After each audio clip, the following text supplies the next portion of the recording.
take up your cross, if you take up your cross, you can't say that I lied. Say that I lied. There's always a chance.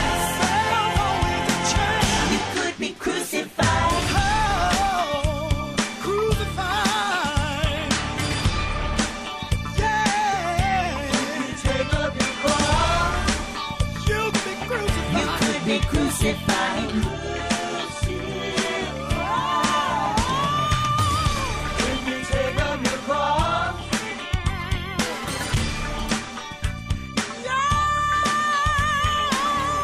if you take up your cross. Hey everybody, Justin Ryan here, and I'm here with Marsha Stevens-Pino, and we are here for week 4 of our Webisode Wednesdays. Is that what it is? It is week 4. Somebody's keeping track. I know, right? But it's week 4 of our Webisode Wednesdays, and today we've got kind of an interesting topic. I think it's a topic that comes up a whole lot. I was at a concert recently, and many of you know about the I've Been There tour that I've been doing, which kind of sort of helps kids try to figure out who they are and realize that they're okay, and that, you know, God never stopped loving them because God created them exactly as they are. And somebody else has been there. Where they are. Absolutely. And not only that, but, you know, during the concert, I think the message is pretty clear. I don't think there's any kind of a different message that comes out with that. But at a concert recently, someone wrote me an email that said, you know, do you answer all of your email? Can I write you? And I said, absolutely. And they said, well, you know, I want to tell you my story. And so I thought, okay, you know, I'm used to getting emails with people's stories. And when I got the email, it was a very different email because apparently they wanted to tell me that they really believed that even though they were at the gay church and that they were, you know, able to be there and hear what I said, that they really begged to differ what I had to say, that they felt that God really could make them straight if they really wanted to be straight. And so that's what we're going to kind of sort of cover today. Yeah, and I get a lot of those things. I get a lot of, you know, have you prayed? And of course, most of the people I know have prayed that truly, I mean, I know that I did, and I know that you did. I absolutely prayed that God would kill me, that God would let me die before anybody found out that really I was gay. And before I, you know, could act on that or I could be that in the world, that God would just let me have a car accident. God would just do something so that everybody could mourn me and think I was straight. And I know that you actually tried to take your own life. Yeah. So that because it was better than being gay. Absolutely. I mean, I think that, you know, you all go, I think everyone at some point, you know, you only have to be as wounded as you need to be able to do something like that. But I think as well, with that comes the whole, you know, what does it really mean? And why doesn't God answer? Absolutely. I mean, I've had people just go, if God won't answer that, then God won't answer anything.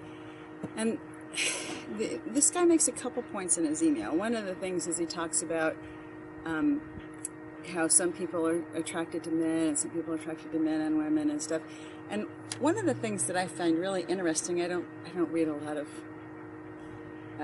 scientific sexual editorial things, but the Kinsey report, which is sort of a classic at this point, made a scale from 1 to 7, and it said, you know, on one side of the scale is somebody who's only ever been heterosexual.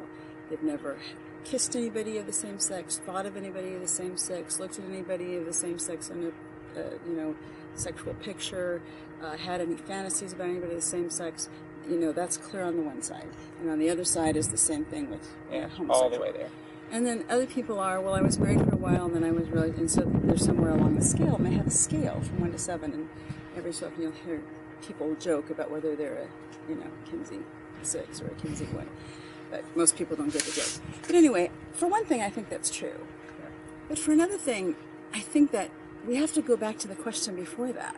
It's not whether God can make you gay or can make you straight.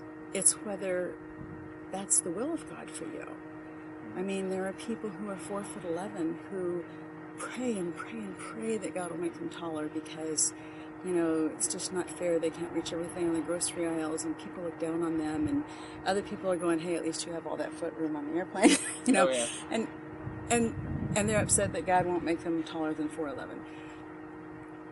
the thing is that God has given each of us things that we're to live out in the way that God leads us. And Jesus said, this is the rule. All the rules depend on this. There's no rule that doesn't depend on this. All the law and all the prophets hang on this. Love God with all your heart, soul, mind, and strength, and love your neighbors yourself. And none of that has, nowhere in there does it have anything about sex. But except that it is loving, and that you're loving your neighbor as yourself, and that you're doing, you're only, relating in the way that you would want to be related to, in the way that you think God is related to. So I think the first thing we have to ask is that even God's will? It's like saying, can God make me African American? Well, probably. Why?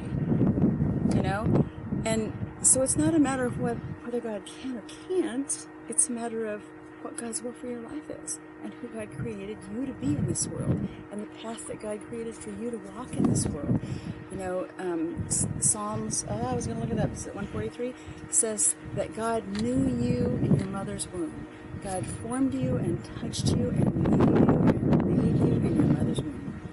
God made you just the way you are. So if who you are is gay, then that God has already done that miracle. God's already made who you're supposed to be. And I agree that there are some people who might be able to get along equally well with a man or a woman, and then they should just pray about who they should be with. We didn't have that setup in the New Testament, or the Old Testament. I mean, people use that scripture where Jesus said, a man shall leave his mother and father and cleave to his wife. Well, Jesus was quoting Genesis. And since everybody read that in Genesis and still had 10 wives and 12 wives and 100 concubine or 1,000 concubine, if you're Solomon, clearly they didn't interpret that to mean one woman and one man. So I don't think you can get away with making doctrine out of that one statement. The doctrine is, love God with all your heart, soul, mind, and strength, love your neighbor as yourself. So it's not a matter of whether God can make you left-handed, or whether God can make you 6 feet tall, or whether God can make you white or black or Asian. God can do anything. But why would God do that? God created you to be who you're supposed to be.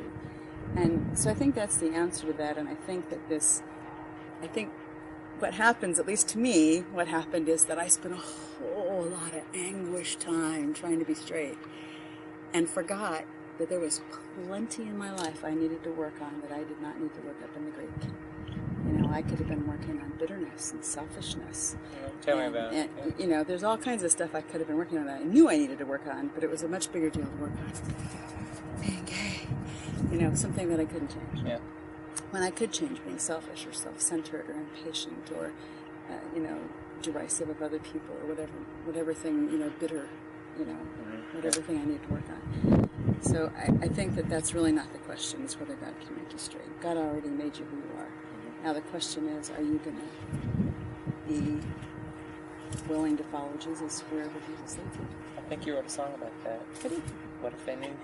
The question that matters most. Yeah. What if they knew you? The question isn't the question isn't about how good you and I are. The question is whether you know Jesus. And then when you know Jesus, Jesus has a plan for your life, and you get to follow that, whoever you are. Absolutely. I think that's great. And, I think sometimes, we see all those horror stories about those people who try to go and do all those crazy things to try to help change themselves. And in fact, we were watching a video this morning of that one lady that was telling you all the crazy things that you could do to change yourself, and they said that you wouldn't have to be gay and that God could change you. And I have friends, I know you have friends who have been through that, and it's just something that we just have to try to work through and let God help us work through that. I actually have a friend that went through an ex-gay program, and she said it was the best thing I ever did for myself. Of course, I'm still a lesbian, but because it was such a Christ-centered program, it remembered me that the real job is for me to be following Jesus.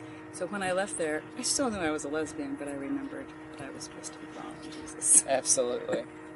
All right, well, we hope that you have enjoyed our little webisode today, and we have fun doing these, so, we thank you for tuning in. If you have comments, questions, you can click on the comment button there on Facebook, Yeah, we love the questions.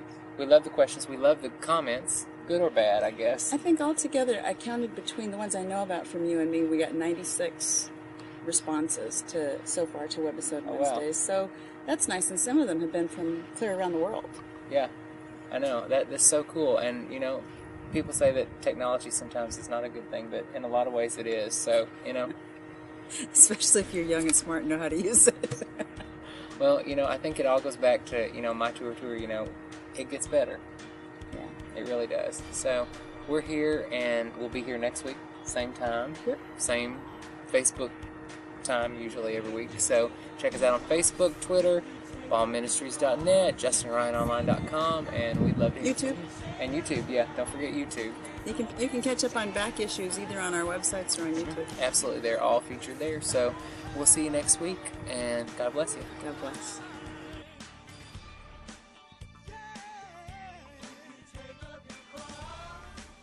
You could be crucified. Crucified.